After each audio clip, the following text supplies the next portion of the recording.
How does someone feel worthy, though, if they've always been told they're not worth it? Yeah, well, let's stop telling the story of your past and let's start telling the story of your future. And people who aren't defined by a vision of the future, for the most part, are left with memories of the past. Your brain is a record of the past. It's an artifact of everything you've learned and experienced to this moment. So most people wake up in the morning and they start thinking about their problems. Yeah. And those problems are memories that are tattooed in the brain that are associated to certain people and things at certain times and places. So the person wakes up clean slate. They start thinking about the problems they're thinking in the past. If you believe your thoughts have something to do with your destiny, well, there's a possibility that your past is going to be your future. Every one of those problems has an emotion associated with it. So then the moment you start recalling the problem, you start feeling unhappy. Now your body's in the past, because thoughts are the language of the brain and feelings are the language of the body, and how you think and how you feel creates a state of being. So people reaffirm their identity based on the past, right? And it turns out that the redundancy of doing that, conditioning only requires an image and an emotion. And most people are unconsciously conditioning their body into the familiar past, into the known. So now if you're in the familiar past and in the known, you're going to crave the predictable future, right? That's the known as well. And there's only one place where the unknown exists, and that's the eternal present moment. That's the sweet spot of the generous present moment. So you gotta labor to get that person beyond the emotions that keep them tacked or anchored to the past. And yes, it takes an effort to do that, but if you keep working with the formula, you'll reach that elegant moment where there's a liberation of energy. And now your body, as the unconscious mind, the objective mind, is not believing it's living in the same past experience 24 hours a day, because you're liberating the body from that emotional state. So you ask a person, why are you so unhappy? Why are you so frustrated? Why are you so resentful? The moment you ask that, their brain is going to associate that emotion to a past event. To a memory. To a memory. Yeah. That's because they have nothing to look forward to in their future. So if you're not being defined by a vision of the future, it just means to me that you're more in love with your past than you are with the future. So how do you teach people to believe in a future that they can't see or experience with their senses yet, but they've thought about enough times in their mind that their brain is literally changed to look like the event has already occurred? The latest research in neuroscience says that's absolutely possible. We know that. And how do you teach a person to select a new possibility in their future and begin to emotionally embrace that future before it's made manifest to such a degree that their body, as their unconscious mind, is believing it's living in that future reality in the present moment, and they're signaling new genes and new ways ahead of the environment. Now, till their body begins to change to look like the event has already occurred. We've proven that that's possible. Now think about this. So the more you think about your desired future, the joy, the gratitude, the feelings you want to have that are more positive, the more you think about it as a future thing happening, the more your body shifts now. Exactly. So your body is believing it's living in that future reality in the present moment. Now think about this. The stronger the emotion you feel from some condition in your life, the more altered you feel inside of you, the more you narrow your focus on the cause, and the brain freezes an image and takes a snapshot. And that memory now is embossed in the brain. It's branded in there. So then people think neurologically within the circuits of those past experiences, and they feel chemically within the boundaries of those emotions. And the stronger the betrayal, the stronger the trauma, the more the body's living in the past, right? Crazy. So how do you reverse that? So now, if you truly got passionate about a future, we've all done this. You get a wild idea in your mind and you start holding on to that vision and you're preoccupied with it. All of a sudden, the thought in your mind becomes the experience, and you start feeling the energy of the future. Yeah. Now, the stronger the emotion you feel from that vision, the more you're going to pay attention to the picture in your mind, and now you're remembering your future. And vice versa, the stronger you pay attention to the feeling of the past, pain, you're going to create the pain in this moment. Exactly. So it requires a coherent brain, and we now know that there's a formula for that, and we've got beautiful research to show that people can do it. They just have to practice.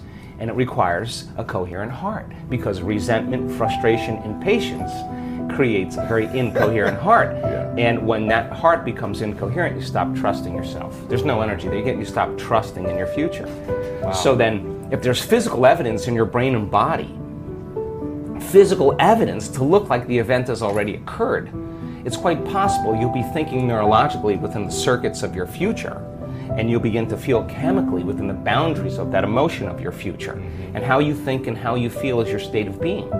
And now your state of being is living in the future instead of the past. Now, the moment you disconnect from the emotion of your future because of traffic or some coworker or your ex or whatever people come up with, now you're back to the energy of your past. And now you're going to start looking for it, analyzing, why hasn't it happened? Well, if you're feeling the emotion of your future, why would you look for it? Because you would feel like it already happened, and that is the place where the magic happens. So then you can't just do this, get up, and then return back to your old state of being. You got to maintain that modified state of mind and body. How do you maintain it when life practice. happens? Well, let me finish. If I punch you in the face right now, how do you maintain? Well, of course. I mean, we all take blows in our lives, Yeah. and we all react emotionally. But the question is, how long are you going to react? Right. So then, if you can't mediate and regulate your emotional reactions, and those emotions linger for days, that's a Years for some people. mood, and then months, temperament, years, personality trait. So then the person's personality is literally based on the past. But they don't Crazy. know that because they're doing it over and over again, and it becomes a subconscious program. So now, if it requires a coherent brain and a coherent heart, then we have to train people how to self-regulate. So we've done thousands and thousands of measurements. We've partnered with the Heart Math Institute to teach people how to create and sustain heart coherence. How do we do it? Well, Besides going to your workshop, what's the simplified version? I'm sure it takes more time than... well, it really doesn't. It really doesn't. It just requires getting still, closing your eyes, putting your attention on your heart, changing your breath so that you move into the present moment. And when you slow your breathing down, you slow your brainwaves down. When you slow your brainwaves down, now you're accessing your autonomic nervous system. So then you train a person how to open their heart and feel an elevated emotion. It takes a little practice. And just like a flower that takes time to bloom, it takes a little bit of time. But if you work in trading the resentment, the frustration, or the impatience for gratitude, appreciation, and thankfulness, and you keep at it, there'll come a moment where that system switches on, and now you're feeling grateful for no reason at all. Now that's not a bad thing, because gratitude, the emotional signature of gratitude, means something's happening to you. Something has happened to you, you're receiving something, or you just received something. So your body then, when you're feeling gratitude, is in the perfect state of receiving. So then that means then you'll accept, believe, and surrender to the thoughts equal to the emotional state of gratitude. If you're living in resentment, you're living in fear, you're living in impatience, you could say, I'm healthy, I'm healthy, I'm healthy, I'm wealthy, I'm wealthy, and with all you want, and that thought's going to stop right at the brainstem and never make its way to the body, because the body's not feeling, or because why? Because you're feeling resentment, and that thought is not consistent with the emotion of resentment. Resentment has a different set of thoughts, right? In other words, once you start opening your heart, it begins to move into coherence. It begins to produce a measurable magnetic field up to 3 meters wide. Now that's frequency, that's energy. And all that energy, that frequency, carries information, carries an intent. So then when you're feeling gratitude and your heart is open, you're broadcasting energy into the field. Now, frequency. Frequency. You lay the intent of the thought of your health or your wealth. That frequency can carry the thought of your wealth. It can carry the thought of your health. If you're suffering, the suffering does not carry, that energy does not carry the thought of your wealth. It carries a different set of thoughts.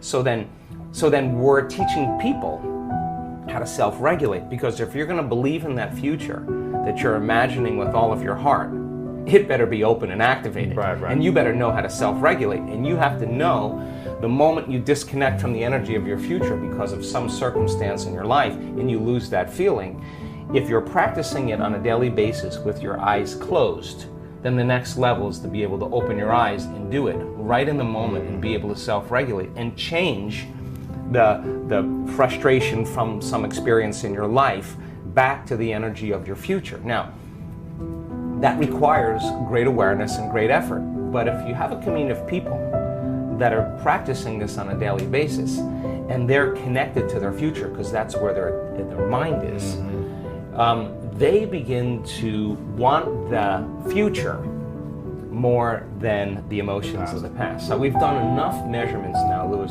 to know that we can teach people how to do that, and we have evidence that people can sustain it for 45 minutes to an hour. It's a skill now. They know that they know how to do it. So now they have brain coherence and heart coherence. Well, once the heart begins to become orderly and coherent, it acts as an amplifier and it drives energy to the brain. So now the brain is getting more energy once the heart is open, and then you're thinking a different set of thoughts. And those thoughts produce different chemicals for you to feel more of that. And here comes nitric oxide from oxytocin, and all of a sudden your heart literally starts to swell. It literally begins to open up, and there's more energy going there, and now you're coming from a different level of mind.